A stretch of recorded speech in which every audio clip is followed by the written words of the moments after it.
انسان ذرا دیکھے، غور و فکر تو کرے، یہ پیدا کس چیز سے ہوا ہے، اس کی اصلیت کیا ہے، اس کی بنیاد کیا ہے۔ اللہ کے نبی صلی اللہ علیہ وسلم اسے پناہ مانگا کرتے تھے، اے اللہ میں ایسی عمر کی طرف لوٹایا جاؤں کہ بالکل محتاج ہو جاؤں، بے بس ہو جاؤں، اے اللہ اسے میں تیری پناہ مانگتا ہوں۔ یہاں ہمارے کوئی قیام نہیں، کوئی ہمارا مستقبل نہیں، کوئی زندگی کو بقا نہیں، فنا ہو جانے والی، ختم ہو جانے والی زندگی ہے۔ اور ایسی زندگی، ایسا وقت، اللہ کی قسم کل کی کوئی ضمانت نہیں کہ اللہ کے نبی صلی اللہ علیہ وسلم نے فرمایا دو چیزیں کسی بھی مسلمان مومن کے دین کی دشمن ہے اور اس کے دین کا حلیہ بگاڑ دیتی ہیں، دین کو تباہ و برباد کر دیتی ہیں۔ اللہ کے پاس جو بدلے ہیں، جو انعامات ہیں، وہ بہت بہتر ہیں، لیکن لمن آمن وعمل صالحا، اللہ کی نعمتیں، اللہ کے انعامات، اللہ کے پاس خزانے، یہ ان لوگوں کا مقدر ہیں جو اللہ پر، رسولوں پر، آخرت پر ایمان لائے اور ساتھ نیک عمل کرتے ہیں۔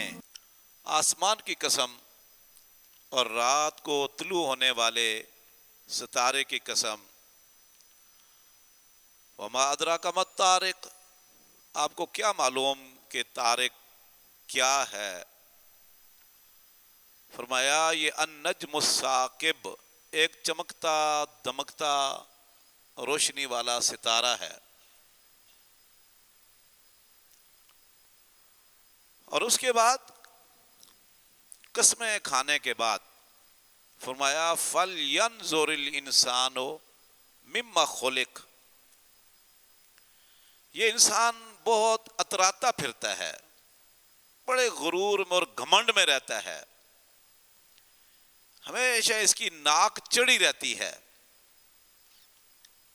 میرا مال، میری دولت، میری جوانی، میری ڈگریاں، میرا حسن و جمال، میری برادری، فخر، قبیلہ، کنبہ، میرا گھر، میرا فلاں، میرا فلاں، میرا فلاں، اور میں ہوں، انا۔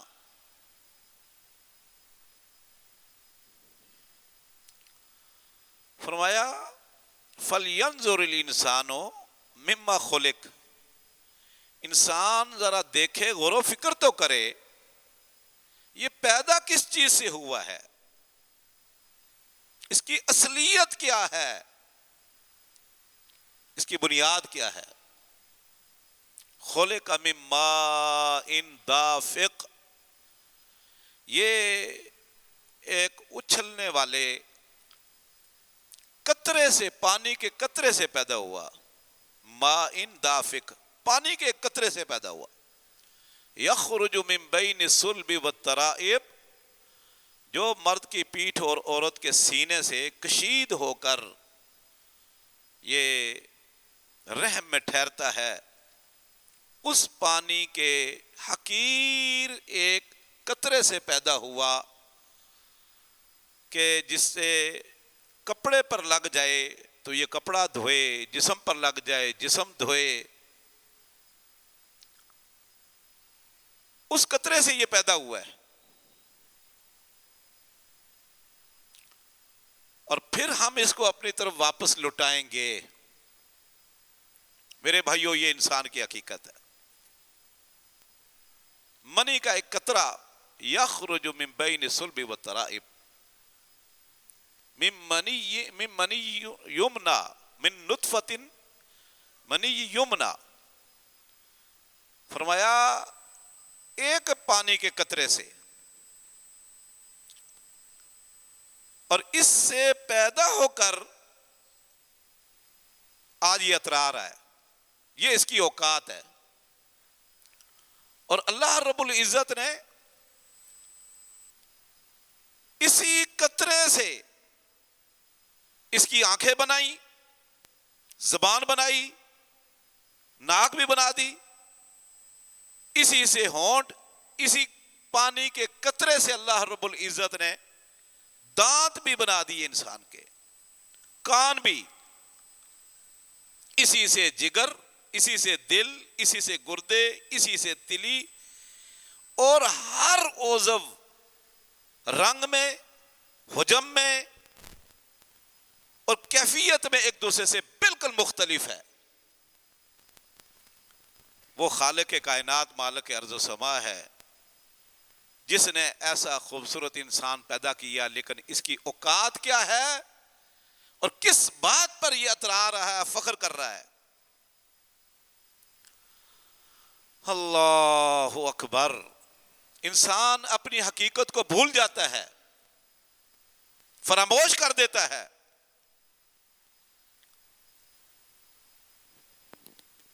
اللہ نے دیکھو کیسے قرآن کریم ایک دوسرے مقام پہ فرمایا فی ظلمات ثلاث، 3 اندھیروں میں نے اس کو پیدا کیا، اور یہ کمزور تھا، اتنا کمزور تھا، اتنا بے بس تھا، اتنا بے کس تھا کہ یہ اپنا جسم بھی نہیں صاف رکھ سکتا تھا، کھا نہیں سکتا تھا، پی نہیں سکتا تھا، اتنا محتاج تھا۔ پھر یہ حسن جوانی، طاقت، قوت، اور پھر اللہ فرماتے ہیں ایک وقت آتا ہے کہ انسان پھر دوبارہ بوڑھا ہو کر وہ جھک جاتا ہے، وہ پھر بے بس ہو جاتا ہے، بے کس ہو جاتا ہے، مجبور اور مقہور ہو جاتا ہے۔ ایک وقت تھا یہ نہ کھا سکتا تھا نہ پی سکتا تھا، نہ اپنی طہارت کا پر یہ اس کو کنٹرول تھا۔ پھر ایک وقت آئے گا کہ یہ اپنی اولاد کا محتاج ہو جاتا ہے، پہلے ماں باپ کا محتاج، پھر اولاد کا محتاج۔ اگرچہ اللہ کے نبی صلی اللہ علیہ وسلم نے اس عمر سے پناہ مانگی ہے جس عمر میں بالکل انسان محتاج ہو جائے، بے بس ہو جائے، کہ نہ کھا سکتا ہے، نہ پی سکتا ہے، نہ واش روم جا سکتا ہے۔ وہ اپنی بیوی یا بچے، بلکہ بیوی بھی ساتھ چھوڑ جاتی ہے، پر بچے حتیٰ کہ بعض پوتے نواسوں کے سامنے بالکل ہی محتاج، بے بس ہوتے ہیں، اور کچھ بھی نہیں انسان کر پا سکتا۔ اللہ کے نبی صلی اللہ علیہ وسلم اسے پناہ مانگا کرتے تھے، اللہم انی اعوذ بک من العجز والکسل، اور آخر میں فرمایا کہ ان ارد الی ارذل العمر، اے اللہ میں ایسی عمر کی طرف لٹایا جاؤں کہ بالکل محتاج ہو جاؤں، بے بس ہو جاؤں۔ اے اللہ اسے میں تیری پناہ مانگتا ہوں، ایسے وقت سے مجھے بچا کے رکھنا، محفوظ رکھنا۔ اللہ اکبر۔ میرے بھائیوں، انسان کی کوئی حیثیت، کوئی اوقات نہیں ہے۔ اگر آپ جاننا چاہتے ہیں نا کہ ہم کیا ہیں، تو کبھی کبھی ہاسپٹل میں جایا کرو، ہسپتالوں میں جایا کرو۔ بڑے بڑے دولت مند اور نواب، بدماش، اور پتہ نہیں اپنے آپ کو بہت کچھ سمجھنے والے کہ میرے سہارے سے دنیا قائم ہے، وہ ہاسپٹل میں بالکل بے بسی اور بے کسی کی تصویر بنے، وہ کبھی اس کی دیواروں کو دیکھ رہے ہوتے ہیں، کبھی پنکھے کو گھور رہے ہوتے ہیں، کبھی آنے جانے والے کی طرف دیکھ رہے ہوتے ہیں، بالکل بے بس، کوئی حیثیت نہیں انسان کی۔ حقیقت بات یہ ہے ایک بخار کا جھٹکا اس کی ساری میں کو نکال دیتا ہے، اور کیفیت یہ ہے کہ انسان کو اپنے جسم پر کنٹرول نہیں ہے۔ اگر ہماری ہوا رک جائے، حقیقت بات یہ ہے، تو انسان بالکل بے بس ہو جاتا ہے، اپنی سانس نہ جاری کر سکتا ہے نہ روک سکتا ہے۔ اور اگر کہیں بخار آ گیا تو پھر بھی بے بس ہو جاتا ہے، بالکل انسان چلنے پھرنے کے قابل نہیں ہوتا۔ میرے بھائیوں، یہ دنیا کے اندر طبقاتی نظام ہے، میں ہوں، فلاں فلاں ہے، اور دنیا کے لیے ایک دوڑ ہے، ایک مقابلہ ہے دنیا کے لیے، اور سب جانتے ہیں کہ ہم دنیا میں عارضی طور پر آئے، یہاں ہمارے کوئی قیام نہیں، کوئی ہمارا مستقبل نہیں، کوئی زندگی کو بقا نہیں، فنا ہو جانے والی، ختم ہو جانے والی زندگی ہے۔ اور ایسی زندگی، ایسا وقت، اللہ کی قسم کل کی کوئی ضمانت نہیں، حتیٰ کہ اگلے لمحے کی کوئی ضمانت نہیں کہ وہ زندہ بھی رہے گا یا نہیں رہے گا۔ اس کے لیے اتنی محنت، اور آخرت جو ہمیشہ ہمیشہ کا گھر ہے، ہمیشہ کی زندگی ہے، والآخرۃ خیر و ابقیٰ، اس کے لیے کوئی فکر نہیں، کوئی پریشانی نہیں، کوئی تگودو نہیں۔ اور ہمارے سامنے دنیا سے لوگ جا رہے، کبھی قبرستان کا چکر لگا لیا کرو، قبرستانوں میں جایا کرو۔ اللہ اکبر۔ عثمان غنی رضی اللہ تعالیٰ عنہ قبرستان میں جاتے، واپس آتے تو داڑھی تر ہوتی تھی آنسوؤں سے۔ حسن بصری رحمت اللہ علیہ اور دیگر علماء کے متعلق آتا ہے کہ وہ قبرستان میں کثرت سے جایا کرتے تھے، اور اللہ کے نبی صلی اللہ علیہ وسلم نے بھی یہی فرمایا، اکثروا ذکر حازم اللذات الموت، لوگو ان لذتوں کو، دنیا کے ان سارے ذائقے، خواہشات، تمنائیں، چاہتیں، آرزویں، ان سب کو ختم کر دینے والی موت کو یاد رکھا کرو۔ یہ رکاوٹ کھڑی کر دیتی ہے انسان کے، رکاوٹ بن جاتی ہے یہ موت انسان اور اس کے لذتوں کے درمیان، خواہشوں کے درمیان۔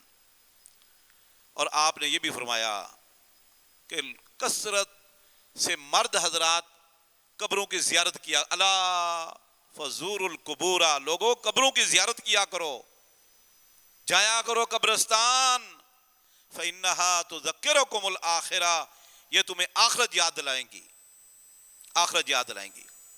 حسن بصری اور دیگر علماء کہتے ہیں کہ ہم قبرستان اس لیے جاتے ہیں کہ یہ یہاں شہر خاموشہ، یہاں کے باسی، یہ ہمیں آخرت یاد دلاتے ہیں، آخرت یاد دلاتے ہیں، موت یاد دلاتے ہیں، ہمارے دلوں کو نرم کر دیتے ہیں۔ اور جب ہم اٹھ کر آ جاتے ہیں تو پیچھے ہماری غیبت نہیں کرتے یہ۔ اللہ اکبر۔ اب دیکھ لیں، جو دنیا کے اندر اپنے آپ کو سمجھتا تھا میں ہوں، وہ بھی دیکھ لے وہیں 2 گز کی قبر میں پڑا ہوا ہے، 2-2.5 گز کی قبر، ایک گڑھے میں۔ جو غریب ہے وہاں بھی، تاجر بھی ہے، مفتی، عالم دین، شیخ الحدیث، ڈاکٹر، انجینئر، صحافی، وزیر اعظم، صدر، اور عام انسان، جھاڑو دینے والا، ہیں جی، محنت مزدوری کرنے والا، وہ بھی اسی جگہ برابر، بالکل برابر ہے۔ بظاہر رہن سہن میں برابر ہے، بظاہر قبروں میں دیکھنے میں برابر ہے، لیکن اندر کی زندگی برابر نہیں ہے، اندر کی زندگی برابر نہیں ہے۔ اللہ اکبر۔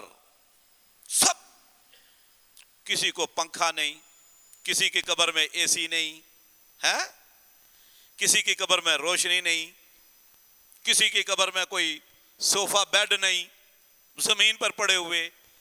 لیکن بہرحال جو مومن ہے، جو سچا اور خالص مسلمان ہے، اس کے قبر میں جنت کی طرف سے کھڑکی کھلی ہوئی ہے، خوشبو آتی ہے، فیاتیہا روح و ریحان۔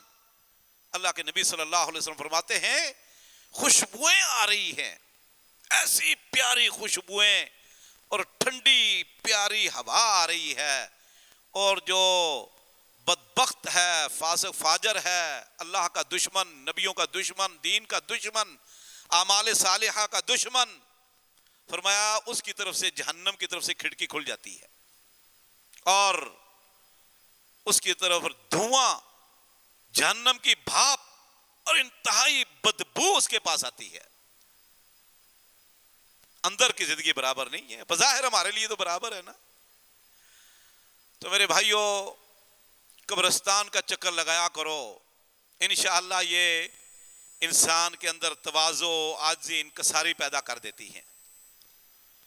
انبیاء اور خاص طور پر سید الانبیاء کی طرف دیکھ لیں آپ، کہ اللہ کے نبی صلی اللہ علیہ وسلم جنت بھی دیکھ کر آئے، جہنم بھی دیکھ کر آئے، اور کئی بار اللہ رب العزت نے جنت کی سیر کروائی، پوری جنت کی ساری جنت آپ نے آنکھوں سے دیکھی، جنت کی نعمتیں، وہ بہاریں، وہ ساری آسائشیں آپ صلی اللہ علیہ وسلم نے آنکھوں سے دیکھی، اور پھر آ کر صحابہ کرام کو بیان کی۔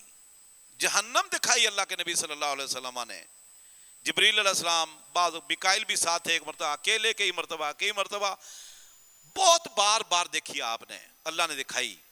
اور جہنم میں سود خوروں کا انجام، زانیوں کا انجام، بدکاروں کا انجام، حرام خوروں کا انجام، وہ سب دیکھا، روزہ خوروں کا انجام دیکھا، سب پورا آ کر بیان کیا جہنم کے بارے میں۔ اللہ کے نبی صلی اللہ علیہ وسلم کے اندر تواضع، عاجزی، انکساری، اللہ اکبر۔ تو میرے بھائیوں، اللہ کے نبی صلی اللہ علیہ وسلم نے جو میرے اور آپ کے لیے چیز جو دشمن ہے نا، وہ بیان کی۔ امام ترمذی رحمۃ اللہ علیہ جامع ترمذی میں یہ حدیث لائے ہیں، امام ابن حبان نے صحیح ابن حبان میں، علامہ البانی صحیح الجامع صغیر میں لائے ہیں کہ اللہ کے نبی صلی اللہ علیہ وسلم نے فرمایا، ما ذئبان جائعان ارسلا فی غنم بافسد لها من حرص المرء بالمال والشرف لدینہ۔ دو چیزیں انسان کے دین کی دشمن ہیں، دو چیزیں کسی بھی مسلمان مومن کے دین کی دشمن ہیں، اور اس کے دین کا حلیہ بگاڑ دیتی ہیں، دین کو تباہ و برباد کر دیتی ہیں۔ فرمایا، اگر دو بھوکے بیڑیے کسی بکریوں کے ریوڑ میں چھوڑ دیے جائیں، وہ اتنا فساد نہیں مچاتے، اتنا نقصان نہیں کرتے جتنا یہ دو چیزیں مسلمان کے دین کا نقصان کرتی ہیں، تباہ کر دیتی ہیں، اور اس کے اندر فساد برپا کر دیتی ہیں۔ وہ دو چیزیں کیا ہیں؟ حرص المرء بالمال والشرف، ایک مال کی حرص، مال کی شدید محبت، مال حاصل کرنے کی ایک تڑپ، ایک لگن، ایک حرص اور ایک لالچ، اور دوسرا ہے والشرف، عہدے کی حصول کی دوڑ، مجھے یہ عہدہ مل جائے، مجھے وہ عہدہ مل جائے، مجھے وہ ہے جی، یہ عہدے کے حصول اور مال کے حصول کے حرص، فرمایا یہ دو چیزیں آدمی کے دین کو تباہ و برباد کر دیتی ہیں۔ یہ اللہ کے نبی صلی اللہ علیہ وسلم کا فرمان ہے، جو اللہ کے شاگرد ہیں، ناطق بالوحی صادق المصدوق ہیں، حدیث بالکل صحیح ہے، کئی کتابوں میں ہے۔ آپ اندازہ کیجئے، اللہ اکبر، مال اچھی چیز ہے، بری نہیں، لیکن مال کے حصول کے لیے جائز ذرائع، حلال ذرائع، اور پھر مل جائے تو اس میں اللہ کا حق، مخلوق کا حق بھی یاد رکھنا چاہیے، ٹھیک ہے نا جی۔ قرآن کریم میں اللہ رب العزت نے دونوں میں چیز، ربنا آتنا فی الدنیا حسنہ وفی الآخرۃ حسنہ، اللہ ہمیں دنیا بھی اچھی دے، آخرت بھی اچھی دے۔ دنیا پہلے ہے، خود اللہ نے کہا ہمیں سوال کریں، لیکن ایسی دنیا، ایسی دولت، ایسا مال کہ جو ہمیں اسلام سے، دین سے، آخرت سے دور کر دے، وہ وبال جان ہے۔ حرص نہیں ہونی چاہیے، لالچ نہیں ہونی چاہیے۔ قرآن کریم میں نا اللہ رب العزت نے جو حریص ہوتا نا، مال کا حریص، عہدے کا حریص، اس کی مثال دیا کتے کی طرح، سورہ اعراف میں، مثلہ کمثل الکلب ان تحمل علیہ یلہث اور تترکہ یلہث، فرمایا ان کی مثال کتے کی طرح ہے۔ دنیا دار، دنیا پرست، مادہ پرست، دنیا کے پجاری، دنیا کو سب کچھ سمجھنے والے اور حلال حرام کی تمییز نہ کرنے والے، اپنے بیگانے کی تمییز نہ کرنے والے، فرمایا اس کی مثال حریص انسان، حریص عہدہ، حریص مال، اس کی مثال کتے کی طرح ہے۔ اگر آپ اس پر کوئی چیز لاد دو، یلہس، تب بھی ہانپے گا، نہ لادو تب بھی ہانپے گا، سائے میں ہے تب بھی ہانپ رہا ہے، یہ دھوپ میں ہے تب بھی ہانپ رہا ہے۔ اور ابن قیم رحمۃ اللہ علیہ فرماتے ہیں، دنیا کے اندر سب سے حریص اگر کوئی جانور ہے نا تو وہ کتا ہے. بعض لوگوں نے لکھا ہے کہ چیونٹی بڑی حریص ہوتی ہے. میں نے پڑھا ہے ڈگری, حریص چیونٹی ہوتی ہے. نہ, چیونٹی اتنی حریص نہیں ہوتی جتنا کتا. اللہ نے یہاں سورہ اعراف میں اس کی مثال مثلوں کا مثل الکلب, کتے کی طرح دی ہے. اور آپ نے وہ مثال پڑھی ہے کہ ایک گوشت کا لوتھڑا یا ہڈی لے کر کتا جا رہا ہے بڑی, اس کے لیے کفایت کر جاتی, اس کے پیٹ کو بھرنے کے لیے کافی تھا یہ گوشت. نہر سے گزرنے لگا, اپنا عکس دیکھا نیچے تو سمجھا کہ یہ دوسرا کتا ہے جس کے منہ میں گوشت ہے. برداشت نہیں ہوا, اس سے بھی چھینوں, اس سے بھی میں احتیال ہوں, اور غصے سے بھونکا پانی میں اپنا عکس دیکھ کر, اور جو اپنے پاس تھا اسے بھی جاتا رہا. حریص, لالچی. تو میرے بھائیوں, آئیے دین کو سمجھیے, اسلام کو سمجھیے, اعتدال, میانہ روی ہر معاملے میں. ربنا آتنا فی الدنیا حسنہ وفی الآخرۃ حسنہ. اسی طرح دنیاوی معاملات میں بھی تواضع, عاجزی, انکساری. دیکھیں قرآن کریم میں اللہ رب العزت نے نا مثال بیان کیا قارون کی.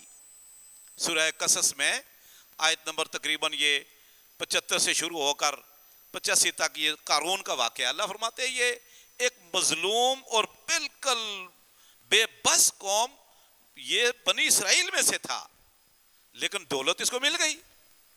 اور دولت اتنی کہ اس کے تالے کی جو چابیاں تھی نا, جس دولت کو تالے لگائے ہوئے تھے, اس تالے کی, ان تالوں کی چابیاں ایک جماعت اٹھاتے ہوئے ان کی کمر دوری ہو جاتی تھی.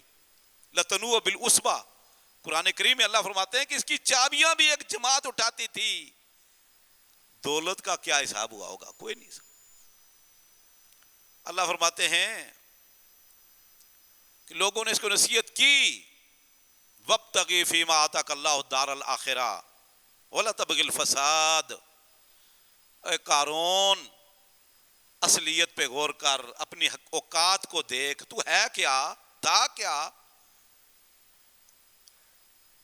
اللہ نے جو تجھے مال دیا ہے اسے اپنی آخرت کما, اللہ کے بندوں کو کھلا, محتاجوں کو, غریبوں کو, بے بسوں کو, ضرورت مندوں کو آخرت خرید اس کے ذریعے.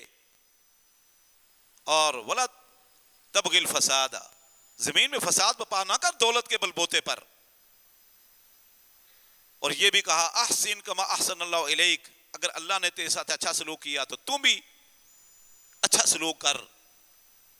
لوگوں کے ساتھ حل جزاء الاحسان الا الاحسان, احسان کا بدلہ احسان ہوتا ہے. لیکن نہیں سمجھا, نہیں باز آیا. ایک دن لش پش ہو کر بڑی خوبصورت اور کیا ہیرے جواہرات میں اس کی سواری, اور کیا وہ اس کے لباس, اور کیا اس کا تاج, اور کیا اس کے زیب و زینت میں, جب نکلا نا اپنی سواری پر تو قال الذین یریدون الحیات الدنیا یا لیت لنا مثل ما اوتی قارون. فرمایا جن کو دنیا دار, مادہ پرست, دنیا کے پجاری, دولت کو سب کچھ سمجھنے والے, انہوں نے کہا یا لیت لنا مثل ما اوتی قارون, کاش ہمارے پاس بھی اتنی دولت ہو جتنی قارون کے پاس. اور آگے کیا کہتے ہیں, انہ لذو حظ عظیم, یہ بڑا قسمت والا ہے. کیا کہتے ہیں, قال الذین لا یریدون الحیات الدنیا اوتوا الدنیا, مادہ پرست, انہ لذو حظ عظیم, بڑا قسمت والا ہے, قسمت کا دھنی ہے, لکی ہے. وقال الذین اوتوا العلم ویلکم ثواب اللہ خیر لمن آمن وعمل صالحا. فرمایا وہ لوگ جو اللہ سے ڈرنے والے تھے, دیندار تھے, دین پر عمل کرنے والے تھے, دین کو سمجھنے والے تھے, ان لوگوں نے کہا ویلکم, تباہی ہو تمہارے لیے, بربادی ہو. ثواب اللہ خیر, اللہ کے پاس جو بدلے ہیں, جو انعامات ہیں, جو اکرامات ہیں, وہ بہت بہتر ہیں. لیکن لمن آمن وعمل صالحا, اللہ کی نعمتیں, اللہ کے انعامات, اللہ کی پاس خزانے, یہ ان لوگوں کا مقدر ہیں جو اللہ پر، رسولوں پر، آخرت پر ایمان لائے اور ساتھ نیک عمل کرتے ہیں۔ وَلَا يُلَقَّاهَا، لیکن یہ چیزیں ہر ایک کو نہیں ملتی، یہ صرف صبر کرنے والوں کو ملتی ہے۔ صبر، جو مل گیا حلال طریقے سے اس پر اللہ کا شکر ادا کرو، قناعت کرو، اور جو نہیں ملا آپ کے بس سے باہر ہے اس پر صبر کرو، تکلیفوں پر صبر کرو، آزمائشوں پر صبر کرو، اور یہ جو حالات اللہ رب العزت نے بنا رکھے اس پر صبر کریں اور اللہ سے دعائیں بھی کرتے رہیں۔ تو اللہ نے اس کا واقعہ اسی لیے بیان کیا ہے۔ آگے اللہ فرماتے فَخَسَفْنَا بِهِ وَبِدَارِهِ الْأَرْضِ، لوگوں کی نگاہوں کے سامنے ہم نے اس کو زمین میں دنسا دیا، اس کے کوٹھی بنگلے سمیت، سب لوگوں کے سامنے پوری دولت اور کوٹھی بنگلے سمیت قارون زمین میں دنس گیا اور دنستا چلا گیا۔ اللہ دین کو سمجھنے، اس پر عمل کرنے کی توفیق